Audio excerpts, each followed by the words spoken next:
She swept floors while executives stepped over her. They didn't know she held the controlling shares. And when she finally spoke in that boardroom, the same men who mocked her were left jobless, begging her for mercy. The gold-plated elevator chimed as it opened to the 58th floor of Trump Tower. Sirens could still be heard from below, but up here, the boardroom glowed with its usual cold precision. Glass walls, chrome fixtures, and a mahogany table longer than most studio apartments. At the far end of the room, the CEO was yelling in Russian, papers flying in all directions. Then she spoke. He said he's moving funds offshore, illegally. Silence spread like spilled ink across the room. Maria stood there, mop in hand, apron stained, eyes calm.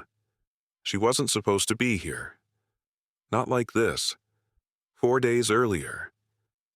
Maria Desir stood quietly near the janitor's closet, the smell of lemon disinfectant mixing with the aroma of overpriced espresso drifting from the executive floor. She adjusted her gloves and hummed a soft Haitian lullaby, one her mother used to sing back home in Cap Haitien. Her shift had just begun. 12 floors to clean before sunrise. No one really noticed Maria. Not the interns scrambling with lattes, not the finance bros arguing over crypto losses, and certainly not the executives whose egos hovered above the skyline. But today, as she bent to pick up the shards of a shattered wine glass in the CEO's private lounge, she heard something unusual, a half-muttered phrase in Russian. Kto to do svidania skajet segodnya? Someone saying goodbye today.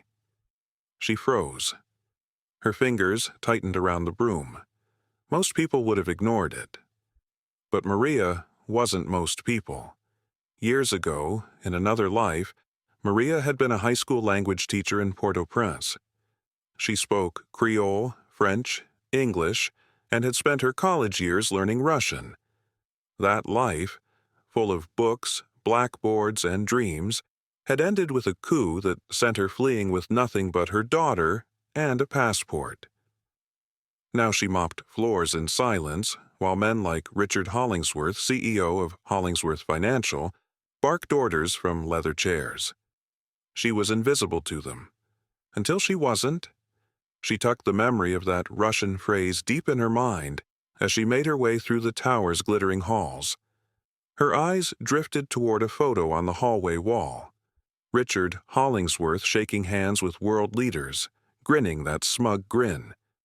A gold plaque underneath read, "Success is for the ruthless." Maria exhaled slowly. She passed the receptionist, smiled politely, and stepped into the executive kitchen where a young intern was frantically searching through cabinets. "You look lost," Maria said softly. The intern, tall, nervous, and probably not older than 22, blushed. "I was supposed to get peppermint tea for Mr. Hollingsworth. He's going to fire me." Maria nodded. "Check the third drawer on the left, behind the chamomile." He found it instantly. "Wow, thank you. How'd you know?" "You learn things when you pay attention." He stared at her for a second too long. "You ever think of doing more than this? You're really smart." Maria smiled faintly. "Not all gifts are loud." Later that evening, she returned to the CEO's private suite. Something had been nagging at her since the morning. The phrase she heard, the aggressive tone, the odd behavior of executives who stormed past her without their usual pleasantries. She scanned the room while wiping down a spotless countertop. Papers left on the desk. A tablet, still unlocked. A security badge next to an empty water bottle. She moved to organize the papers, out of habit, when she saw something that stopped her cold.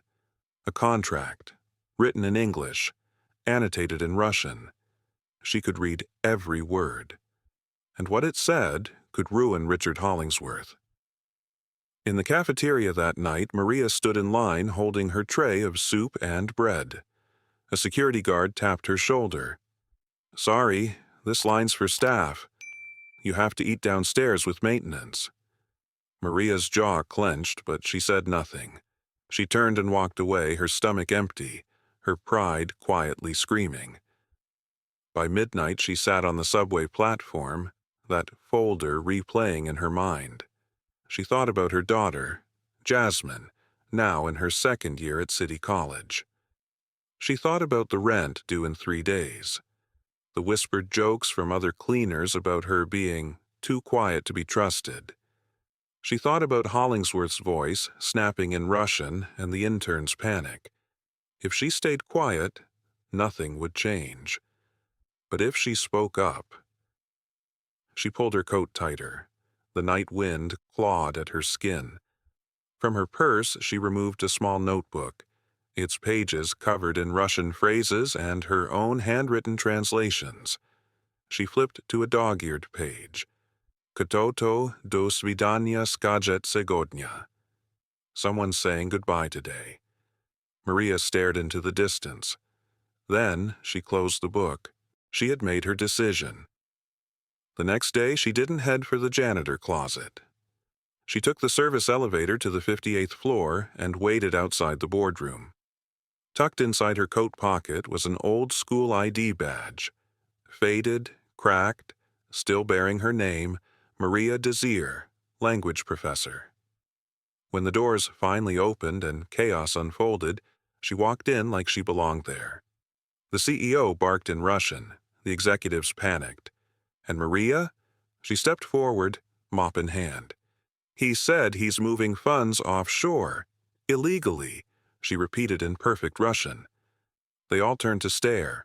The cleaning lady had just started a war. Act 2. For a moment, the boardroom was frozen. Then, voices rose like a rising tide. Questions, denials, fear. One executive turned red, another white. The CEO slammed his palm on the table, glaring at Maria with a fury that could boil glass. By the time security was called, Maria was already walking calmly down the hall, mop gliding behind her like a sword in a sheath. The next morning, Richard Hollingsworth had a private meeting with his inner circle. The cleaning crew was nowhere near the boardroom. But he asked a question in Russian that chilled the air. "Who the hell is she?" The VP of Finance, pale and shaken, replied, She's no ordinary janitor." Within hours, HR was digging into her personnel file. Security began reviewing surveillance footage. A private investigator was hired. Maria's work history, immigration status, and shift logs were all under scrutiny. She had become a target. That afternoon, Maria returned to the 42nd floor to clean the executive break area, only to find her cart missing. Gone. The chemicals, the cleaning supplies, even her laminated checklist, vanished. She asked her supervisor. "Not sure," he mumbled, avoiding her eyes. "Maybe it got moved." That night she cleaned with borrowed rags and a bottle of vinegar. Days later, a senior vice president fumbled with a contract during a tense call. "Why's this clause in here?" he snapped. "It wasn't in the version we approved." "Because it voids the company's liability and overseas accounts," Maria said softly from the back of the room. The room went dead silent. The VP turned, stunned. "What did you say?" Maria stepped forward. "The Russian in this footnote changes the intent of the entire clause. It's a setup. They're framing you." He stared at her, blinking. And just like that, she'd saved him from a career-ending trap. The next morning, Maria arrived to find her name missing from the timecard system. She approached the front desk. "Excuse me, my login isn't working." The receptionist tapped the keyboard. "Strange. You're not listed in the employee portal anymore." Maria said nothing. But inside, a storm raged. She walked to her locker and found it padlocked shut. On top, taped in thick red marker, "See HR immediately." She ripped it down. Later that day, a text buzzed her phone. It was from the intern, the same boy she'd helped with tea. "They know. CEO's coming for you. Be careful." Maria stood in the service elevator staring at the words. They know. That evening, Maria returned home to find her daughter crying. "What happened?" Jasmine held up her phone. "Mom, why is your picture on this website?" Maria sat down slowly. Her face was on a tabloid-style blog, the headline screaming, "The multilingual maid who spied on Trump Tower." Her accent, her photo, her country of birth, blown wide open. Her hands shook. "They're trying to humiliate me," she whispered. The next morning she stood in the mirror and brushed her hair. It had grayed slightly at the roots, a sign she hadn't colored it in weeks. On the bathroom shelf was a letter from her mother, folded and taped at the edges. She opened it again. In Haitian Creole, it read, "Silence is not peace. Speak when no one expects it." Maria stared at herself. Then she nodded. When she returned to Trump Tower, the security guard searched her bag. Not once, 3 times. A board member passed her in the lobby and muttered, "What's your real name, anyway?" Maria didn't flinch. She just walked past him straight to the basement utility room. Inside, she found her mop handle snapped in half. On the wall beside it was a single word written in bleach, R-A-T. She sat down slowly, staring at the broken wood. Then, from the shadows, her janitor partner entered. A man she'd worked beside for years. "You shouldn't have opened your mouth," he hissed.